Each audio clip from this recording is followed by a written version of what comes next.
Welcome to the Garth Riley Show. Good to have you with us. This is the Business Bakery edition, where we talk to business about business and how you can become better at it, perhaps maybe even improving your brand or maybe actually establishing one. My guest today is best known as Bonnie because she said her last name, nobody gets it right. But she has a company called Express Newsletters. Good to have you, Bonnie. Oh, nice to be here. You know what, it's funny, right? But names, getting them wrong. In your case, you said, Garth, just don't bother, you're never going to get it right. Right? It's kind of like a metaphor, though, for what you do, because if you can't get it right, you better do something that's going to make it look right. And you spend your time with your businesses, had started as doing desktop publishing, but also really a hallmark for what you're doing is newsletters, helping companies craft and develop newsletters. That's correct, and communicate their messages. Tough one to do for people. People think they communicate all the time. I think I do it, but when I put it on paper, it doesn't sell as well as it does verbally. There is a difference between the written word and the spoken word. Which has more opportunity for forgiveness? Oh, the spoken word. Yes. Oh, yes. Why is that? Well, because people speak all the time, and people interpret what you're saying when you're saying things verbally. Right. There's no room for interpretation when it's written. So we gave you a brochure of ours to take a look at, and you were gentle, but firm. Oh, I didn't think I was that gentle. maybe I just like it rougher than that. I don't know. But you were saying, what are you saying here?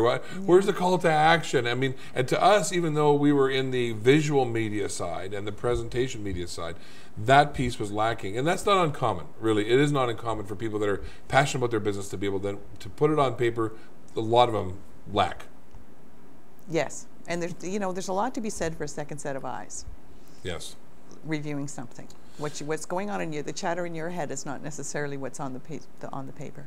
So, an example. Let's just go to a couple here. Here is a newsletter that you've created. For example, a local sign company that we both know. Yes. And this is obviously a glossy mock-up of it because you'll send it by email. This is the paper edition of that. Yes. And in this case here, you say that for him, is it about informing or is it about trying to sell?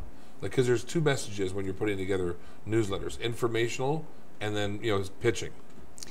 Yeah, both. It depends on the business how much of each that they do. In the case of Sign Design, they're doing a little bit of both. Okay. They're certainly getting their name out there at the very top. That's recognition and also of their brand. Right. And then they're talking about some of the things they do charitably and the things they do that's different or new, so that people can have examples of what other people are doing and what they can do with the sign. Right, because a lot of people would say a sign, I don't know what the uses are, and so and there's some visual content that's created here. Visuals, now, part of what you do as well is you actually help create the layout. Yes, I do. The owner can come to you with no idea or some idea, and you help create the content, the spacing. I would call it the tempo, for me. How it's going to read. Am I going to make? Is it going to be a quick read for me? Is it going to be funny? Is it going to be, is it going to be arduous? Because if it's arduous, I'm gone. Exactly. Yeah. When Dave first I started working on this with him, he wanted his picture where the logo is right now under the opening paragraph. Right. And it just wasn't working. And then why did you say that wasn't working? Visually, it wasn't happening. It didn't grab you? It didn't look right. It looked awkward. Okay. So although it doesn't show it on this particular sample that I have now, we created a little sidebar article for him and put the picture there, and it works beautifully because his picture is there, it's visible, people see it, they know, they have recognition with him. But again, his branding is his company name and his logo. Company like restaurant, Chatterpauls in Whitby. When you brought this up before we came here, it's good food. Oh, wonderful food, yeah. So what do you do for them?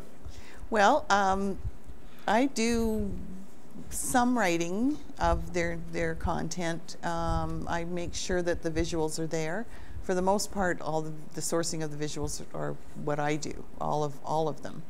Okay. But Penny, the owner there, she writes a lot of the content or gives me an idea of what she wants to write, and I'll write around it, and then she'll edit and that sort of thing before we go. But it's turned into a huge marketing advantage for them. They're right now in excess of 4,000 people they're sending to. And these are people that willingly want their newsletter, not spamming them. No, not spam. You actually help companies, which I like about this. Not only just do you do copywriting and really rewrites and help smooth it out and help lay it out, but you also help on the distribution side, which is, that you help them manage their email contact list. Yes. Because that's the next part. Most business owners have such a hard time doing it. It's a huge amount of work, surprisingly. The bigger the list, the contact list, the more work is spent on it. Yeah. To keep it up to date all the time. Right. There are a certain number of people who will unsubscribe to newsletters. That's good. And that's one of the rules of newsletters, make sure people can unsubscribe.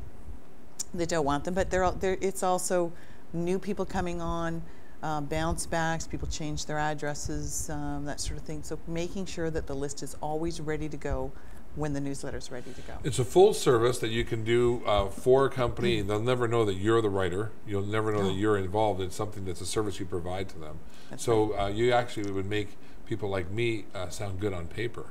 Yes, I would. We're working on that. Okay. We're going to go off to break. When we come back, we're going to talk about a few tips that Bonnie may have about people that are saying, maybe I don't need the service, but some sort of things around what posts you have to hit, as we say in the broadcast industry, for examples of clarity and concise and relevancy, and then maybe something about grammar. We'll be back with more Bonnie on this edition of the Business Bakery.